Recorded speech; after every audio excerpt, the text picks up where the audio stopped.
Hello दोस्तों, सत श्री अकाल, Radhe Radhe, very good evening, नमस्कार। कैसे हैं आप सब? आशा करता हूं आप सभी काफी अच्छे होंगे।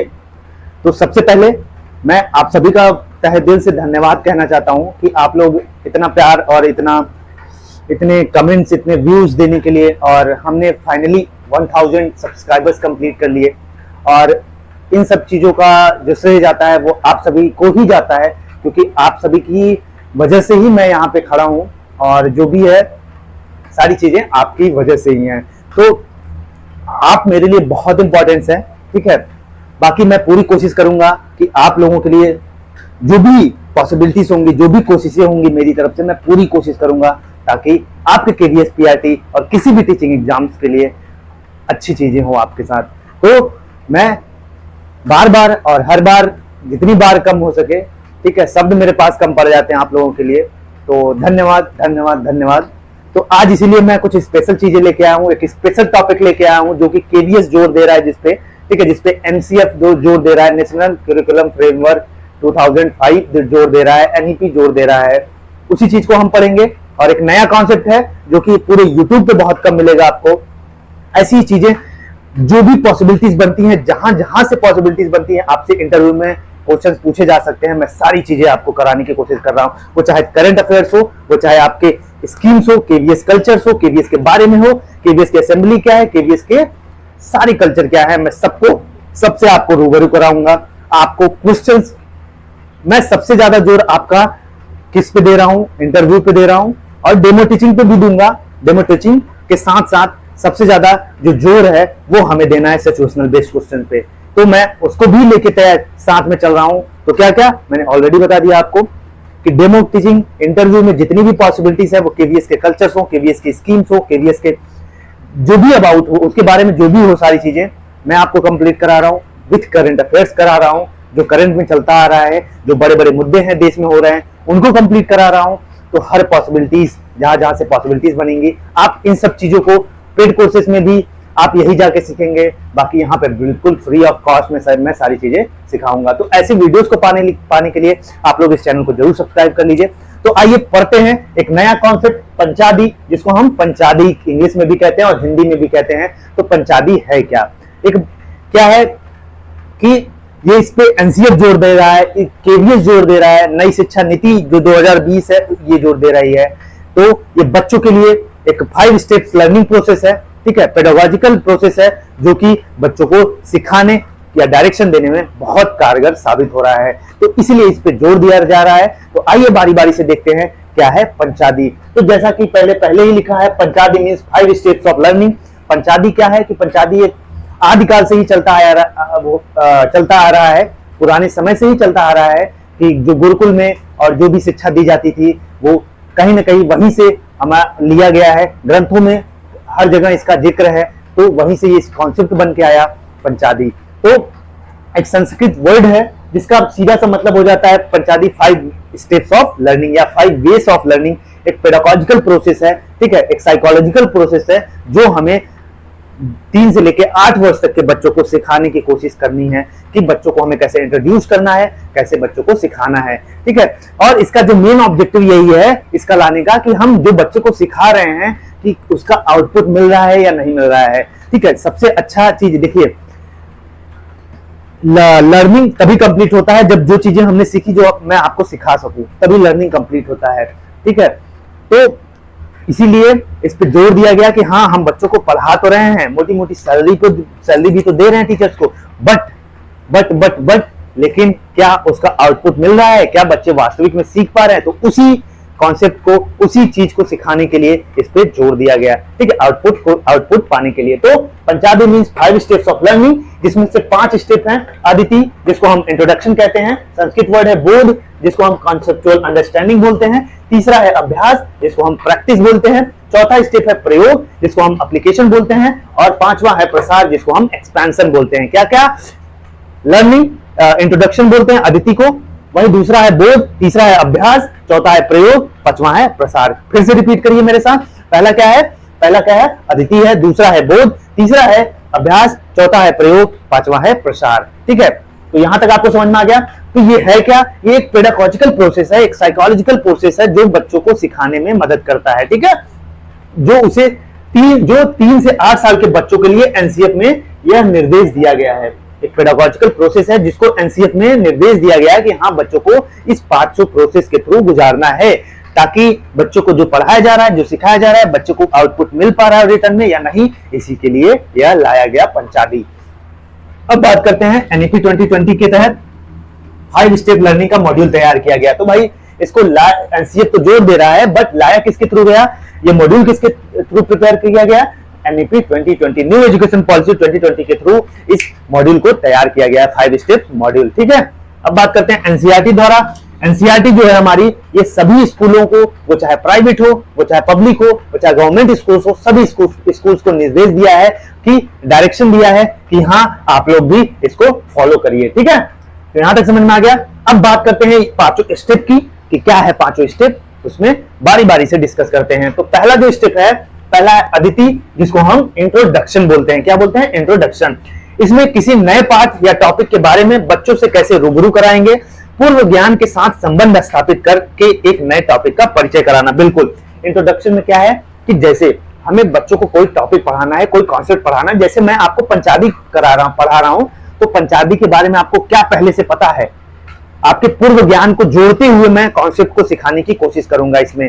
तो ये टीचर के लिए है कि इसमें किसी नए पाठ या टॉपिक के बारे में बच्चों को कैसे रूबरू कराएंगे, बच्चों को कैसे परिचित कराएंगे कि हाँ, ये टॉपिक है किसके बारे में, बिना टॉपिक पे जाए बच्चों के पूर्व ज्ञान से। जैसे पंचादी, मैं एग्जांपल लेता हूं, बच्चों को पढ़ाना है सी या वाटर पढ़ाना है, तो बच्चे क्या पानी के बारे में जानते हैं, बच्चा क्या पानी देखा है, बच्चों से एग्जाम्पल क्या पता है, पानी कैसे होता है, कैसे पिया जाता है, सारी चीजें हम पूर्व ज्ञान को जोड़ने की कोशिश करेंगे बच्चों को। वहीं दूसरा, पूर्व ज्ञान के साथ संबंध स्थापित करके एक नए टॉपिक का परिचय कराना। उनके पूर्व ज्ञान, पत्ती, हाँ, बच्चों ने पेड़ बनाना है, आम का पेड़ है, बच्चों को पहले पेड़ से परिचित कराएंगे। हाँ बच्चा, तुमने पेड़ देखा? हाँ, नीम का पेड़ है सर मेरे पास। हाँ सर, मेरे घर के बगल में ये पेड़ है। अच्छा बच्चा, ऐसे ही पेड़ों में आम का भी पेड़ होता है, तो ऐसे हमें सिखाना है। ठीक है, किसी नए टॉपिक को इंट्रोड्यूस कैसे कराना है, तो ये दिया गया है पंचादी के बारे में। अब आइए इसके आगे पढ़ते हैं, जो कि इंट्रोडक्शन में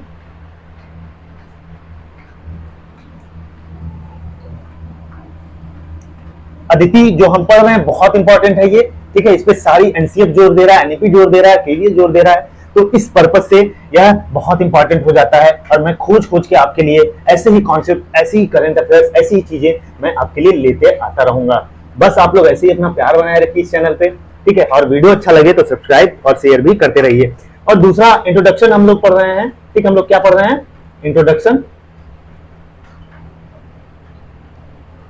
ठीक है, तो पहला हम लोगों ने पढ़ा कि बच्चों को कोई टॉपिक कैसे रूबरू कराएंगे। ठीक है, अब दूसरा इसमें क्या है, दूसरा इसमें पढ़ते हैं, दूसरा स्टेप नहीं, मतलब दूसरा इसका कॉन्सेप्ट क्या है इसमें, तो बी को कॉन्सेप्ट को पढ़ते हैं इसमें। तो बी इसमें क्या क्या है, क्या कहा गया है कि बच्चे जो हैं वो बच्चे शिक्षक की मदद से, बच्चे शिक्षक की मदद से प्रश्न पूछकर, खोज करके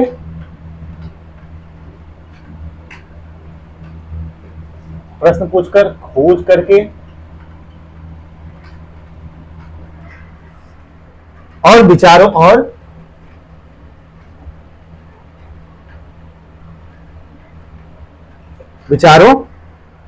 और सामग्री के साथ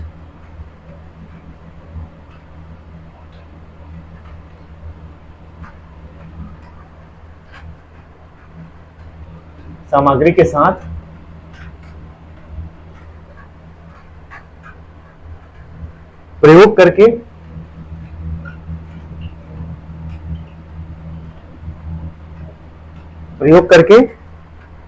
नए विषय के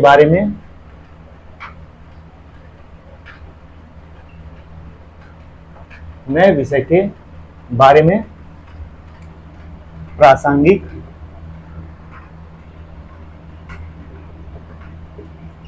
ज्ञान इकट्ठा करते हैं। ठीक है, ज्ञान या जानकारी इकट्ठा करने की कोशिश करते हैं, या जानकारी इकट्ठा करते हैं।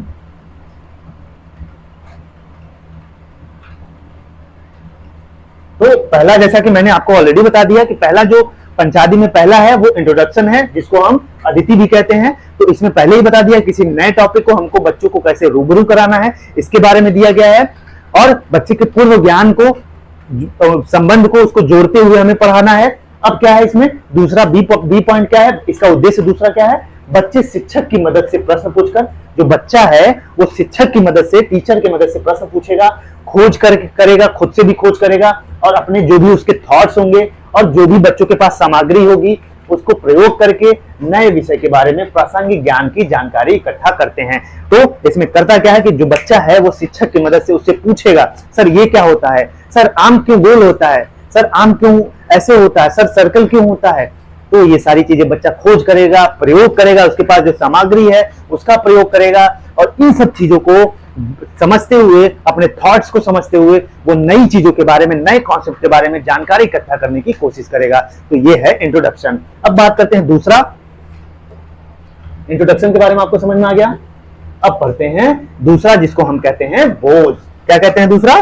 दूसरा हम कहते हैं बोध। ठीक है, बहुत अच्छे से पढ़ेंगे, बहुत आसान भाषा में। दूसरा इसमें क्या था? बोध है। तो बोध को हम इंग्लिश में क्या कहते हैं? Conceptual understanding. ठीक है, कॉन्सेप्चुअल, जैसा कि आपको इसका नाम ही सुन के समझ में आ रहा होगा कि इसमें किसके बारे में दिया गया है, कॉन्सेप्चुअल अंडरस्टैंडिंग के बारे में। ठीक है, तो इसमें क्या है, तो इसमें क्या है, इसमें यह है कि बच्चे किस माध्यम से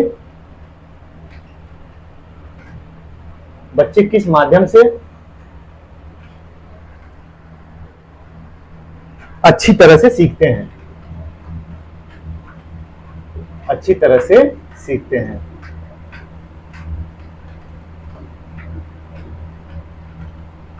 वही बात करते हैं दूसरा,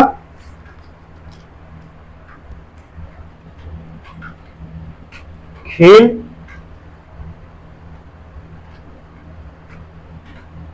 पूछताछ करके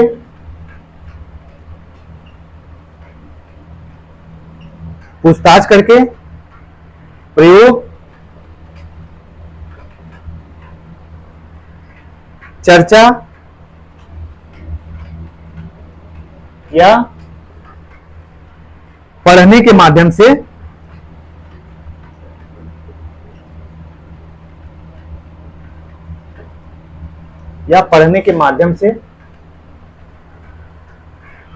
मुख्य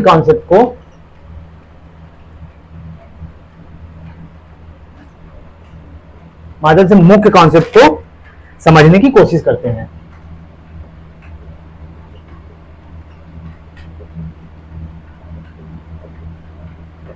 पहले लिख लीजिए, उसके बाद समझाता हूं मैं आपको। इसमें दूसरा पॉइंट क्या है शिक्षक के लिए? इसमें शिक्षक का काम क्या है? जो टीचर है वो क्या करेगा? शिक्षक करेगा इसमें प्रक्रिया या प्रोसेस का निरीक्षण करेगा। शिक्षक प्रक्रिया का निरीक्षण या ऑब्जर्वेशन करता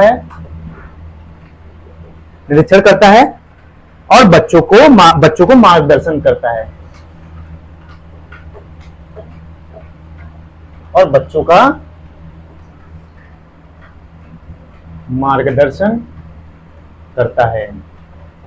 तो इस कॉन्सेप्ट में क्या है? दूसरा है बोध, जिसको हम इंग्लिश में कहते हैं कॉन्सेप्चुअल अंडरस्टैंडिंग। तो कॉन्सेप्चुअल अंडरस्टैंडिंग के बारे में आपको समझ में आ गया होगा कि पहले में क्या करते हैं कि इंट्रोडक्शन में हम किसी टॉपिक को इंट्रोड्यूस कैसे कराएंगे, बच्चों को रूबरू कैसे कराएंगे, बच्चों को पूर्व ज्ञान को जोड़ के किसी बच्चा टीचर से प्रश्न पूछेगा, खोज करके इन सब चीजों को नई जानकारी इकट्ठा करने की कोशिश करता है। तो इसमें क्या करता है कि बच्चा किस माध्यम से, बच्चा कैसे अच्छे से सीख रहा है, किस चीज से अच्छे से सीख रहा है, कौन सी एक्टिविटी से अच्छा सीख रहा है, इसमें इस चीज पे जोर दिया जाता है। तो जैसा कि लिखा है कि खेल से, बच्चा खेल के माध्यम से पूछताछ करके अपने आस पड़ोस में अपने क्लासमेट्स से करके प्रयोग करके चर्चा या पढ़ने के माध्यम से मुख्य कॉन्सेप्ट को समझने की कोशिश करते हैं। तो टीचर भी चर्चा करता है, टीचर बच्चों को बताने की कोशिश करता है, और किताबें दे देता है, कोई या ऐसा कोई एक्टिविटीज दे देगा, कहेगा अपने आपस में बात करके, अपने आप दोस्तों से, क्लासमेट से पूछ करके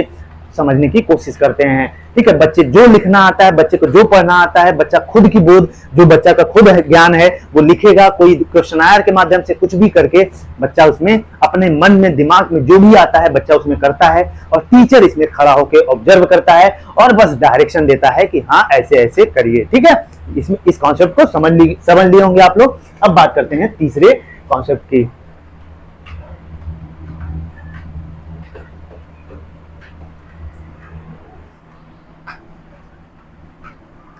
तीसरा कॉन्सेप्ट क्या है हमारा दोस्तों?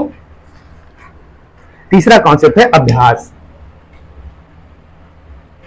तीसरा क्या है? अभ्यास, जिसको हम इंग्लिश में कहते हैं प्रैक्टिस।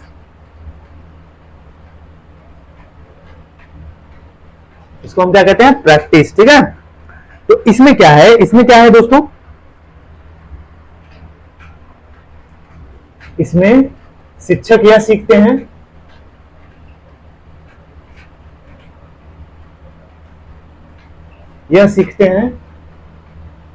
कि बच्चों को अलग अलग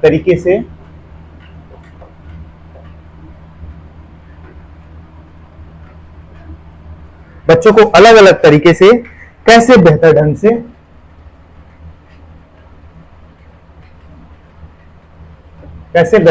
से समझाया जाए। कैसे बेहतर ढंग से समझाया जाए। और दूसरा पॉइंट इसमें क्या दिया है?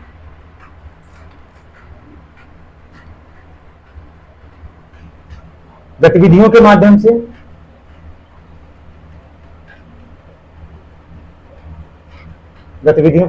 से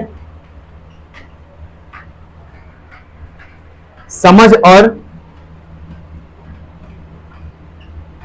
और स्किल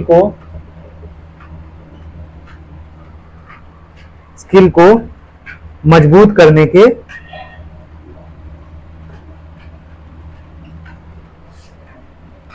करने के बारे में है।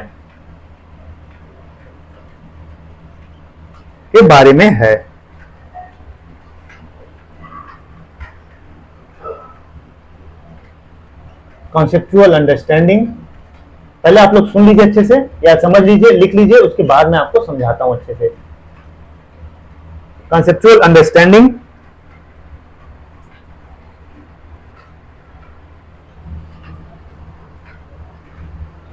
और कॉन्सेप्ट की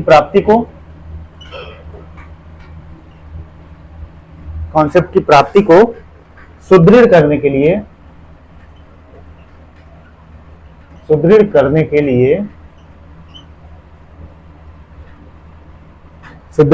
लिए शिक्षक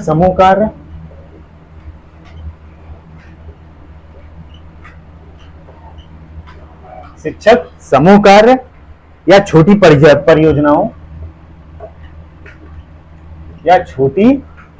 परियोजनाओं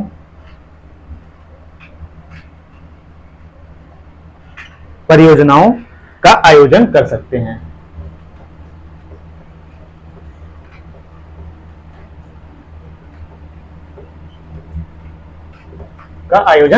हैं। तो जैसा कि तीसरा जो स्टेप है, हम लोगों ने पहला अदिति के बारे में पढ़ा, फिर बोध के बारे में पढ़ा, अब तीसरा हम पढ़ेंगे बच्चों को प्रैक्टिस के बारे में, अभ्यास कैसे कराया जाए। तो शिक्षक इसमें क्या सीखते हैं? ये टीचर के लिए ट्रेनिंग है एक बेसिकली। शिक्षक इसमें यह सीखते हैं कि बच्चों को अलग अलग तरीके से कैसे बेहतर ढंग से बच्चा कैसे सीख रहा है, बच्चे को किस स्टाइल में सीख रहा है, बच्चे का अगर इस तरीके से नहीं सीख पा रहा है तो बच्चों को दूसरा तरीका लाएं, मेथड्स लाएं, वेरियस स्टाइल्स लाएं, वेरियस चीजें एक्टिविटीज के माध्यम से, गतिविधि के माध्यम से बच्चों को अंडरस्टैंडिंग को और बेहतर बनाने की कोशिश की जाती है इस स्टेप में। तो इसमें क्या है? शिक्षक यह सीखते हैं कि बच्चों को अलग अलग तरीके से कैसे बेहतर ढंग से समझाया जाए। ठीक है, अलग अलग तरीकों का, अलग अलग मेथड्स का, अलग अलग एक्टिविटीज के माध्यम से, खेल में, ठीक है, बच्चों को बेहतर ढंग से कैसे समझाया जाए। वहीं गतिविधियों के माध्यम से समझ और स्किल्स को मजबूत करने के बारे में है। इस अभ्यास में क्या है कि जो एक्टिविटीज को इन्वॉल्व करके खेल में बच्चों को गाने के माध्यम से, बच्चों को वेरियस स्पोर्ट्स एक्टिविटी के माध्यम से, कविता के माध्यम से, क्या होता है इसमें बच्चे की जो अंडरस्टैंडिंग होती है और बच्चे का जो कॉन्सेप्ट और स्किल्स होता है उसको मजबूत करने की कोशिश की जाती है, ठीक है इसमें। और वही बात करते हैं नेक्स्ट में क्या है, कॉन्सेप्चुअल अंडरस्टैंडिंग और कॉन्सेप्ट की प्राप्ति को सुदृढ़ करने के लिए शिक्षक समूह कार्य। तो बिल्कुल जो बच्चे की कॉन्सेप्चुअल अंडरस्टैंडिंग है, जो बच्चे को कॉन्सेप्ट हमने सिखाया है इंट्रोडक्शन में और बोर्ड में, तो उसको और सुदृढ़ और मजबूत बनाने के लिए जो टीचर होता है इसमें वेरियस छोटे छोटे एक्टिविटीज या बच्चों को समूह कार्य में बच्चों को ग्रुपिंग करा के या छोटी छोटी परियोजनाएं करा के, ठीक है, छोटे छोटे प्रोजेक्ट दे के बच्चों को टीचर क्लास में ऑर्गेनाइज करा सकते हैं और बच्चों की जो अंडरस्टैंडिंग है उसको सुदृढ़ बना सकते हैं। तो यहां तक समझ में आ गया। अब बात करते हैं चौथे कॉन्सेप्ट की। थोड़ा लेंदी कॉन्सेप्ट है, बस आप समझ लेंगे तो इसको अपने शब्दों में बोल सकते हैं। तो हो सकता है थोड़ा सा सब लोगों को बहुत कम समझ में आए, लेकिन आप लोग समझने की कोशिश करिएगा। मैं बहुत अच्छे से इसीलिए लिख भी रहा हूं ताकि आपको अच्छे से समझ में भी आए। अब चौथे कॉन्सेप्ट पे आ गए हम। चौथा क्या है हमारा, प्रयोग है, जिसको हम एप्लीकेशन बोलते हैं। प्रयोग, जिसको हम क्या बोलते हैं, एप्लीकेशन, ठीक है। तो हम चीजों को सिखा दिए, बच्चों को अभ्यास भी करा दिया, बच्चों को एप्लीकेशन कैसे करना है इसके बारे में बात करते हैं।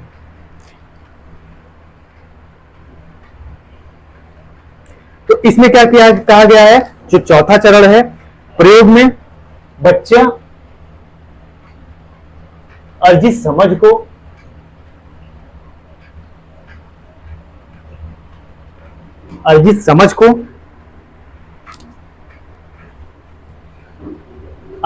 को बच्चे के रोजमर्रा के जीवन में, बच्चे के रोजमर्रा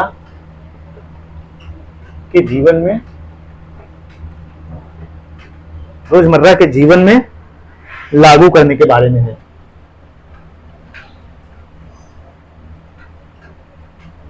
लागू करने के बारे में है। वही बात करते दूसरा कॉन्सेप्ट इसमें क्या है, इसे विभिन्न एक्टिविटीज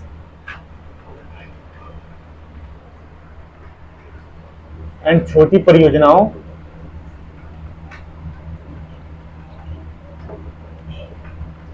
छोटे प्रोजेक्ट के माध्यम से पूरा किया जा सकता है, के माध्यम से पूरा किया जा सकता है।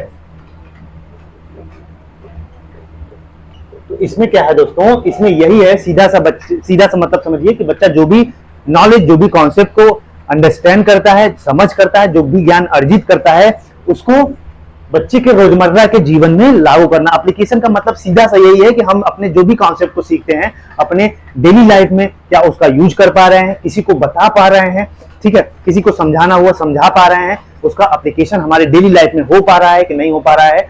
सीधा सा मतलब इसका बस यही है। तो बच्चा जो भी कॉन्सेप्ट सीखता है क्या वो अपनी डेली लाइफ में उसका यूज कर पा रहा है, कितना यूज कर पा रहा है, कितना नहीं कर पा रहा है, एप्लीकेशन उसका हो पा रहा है बच्चे के डेली लाइफ में कि नहीं, यही इसमें समझाया गया है। वही बात करते हैं, इसे विभिन्न एक्टिविटीज या छोटी प्रोजेक्ट के माध्यम से पूरा किया जा सकता है। तो इसमें क्या है कि बच्चों को एप्लीकेशन कराने के लिए, मान लीजिए जैसे बच्चे ने गार्डन के बारे में सीखा, तो बच्चे को गार्डन में ले जाइए, वहां पे समझाइए कि हाँ यहाँ पे खाली प्लेस है, इसमें पेड़ पौधे लगा सकते हैं, तो ये एप्लीकेशन हो गया। तो इसमें भी यहाँ तक समझ में आ गया। अब लास्ट बट नॉट लीस्ट के बारे में बात करते हैं, जो कि हमारा लास्ट कॉन्सेप्ट है।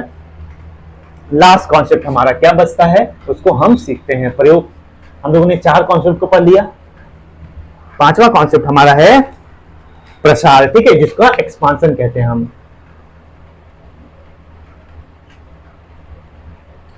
तो क्या कहते हैं हम, प्रसार या एक्सपेंशन। एक्सपेंशन बोलते हैं, ठीक है। तो इसमें क्या दिया गया है, इसको देखते हैं।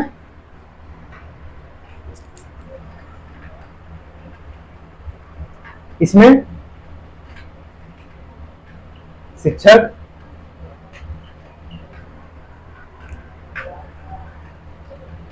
बच्चों को प्रकृति के नजदीक ले जाकर, के नजदीक ले जाकर उनके ज्ञान को विस्तार करने से संबंधित है। को विस्तार विस्तार दिया जाए के बारे में है।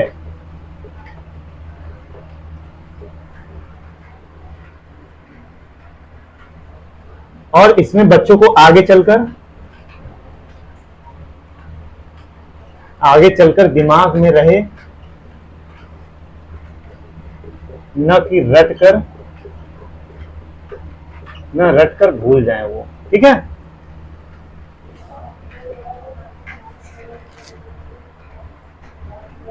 जैसे इसमें एक्टिविटीज क्या होंगी, दोस्तों के साथ बातचीत करके,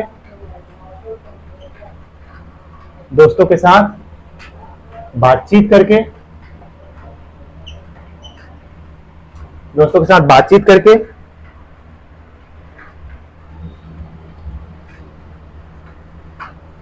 बातचीत के माध्यम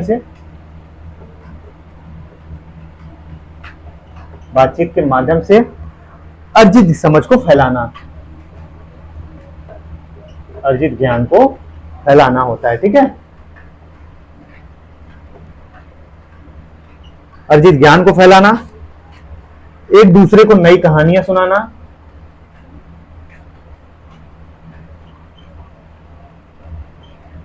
नए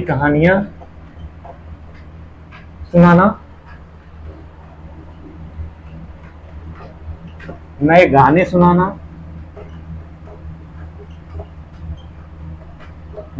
सुनाना, एक साथ पढ़ना,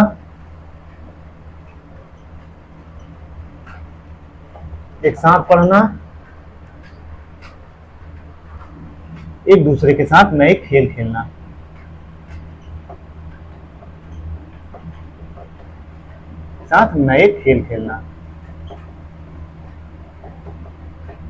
तो सीधा सा मतलब समझिए कि अगर हमने किसी कॉन्सेप्ट को सीखा तो उसका विस्तार कैसे किया जाए। जैसे मान लीजिए मैंने पंचादी का आपको मतलब समझा दिया, आप इसके आगे कैसे सोचें, ठीक है, इसका एक्सपेंशन कैसे करेंगे, क्रिएटिविटी कैसे आएगी, कुछ नया इसमें कैसे कर सकते हैं, कुछ विस्तार कैसे कर सकते हैं, इसके बारे में, एक्सपेंशन के बारे में दिया गया है। तो हम इसमें पढ़ते हैं, इसमें शिक्षक बच्चों को प्रकृति के नजदीक ले जाकर उनके ज्ञान को विस्तार दिए जाने के बारे में है। तो क्या होता है कि इसमें नेचुरल चीजों के पास में ले जाकर प्रैक्टिकल चीजों को बच्चों को दिखाया जाता है और उनको ज्ञान को और विस्तार और व्याख्यात और एक्सप्लेन करने की कोशिश की जाती है।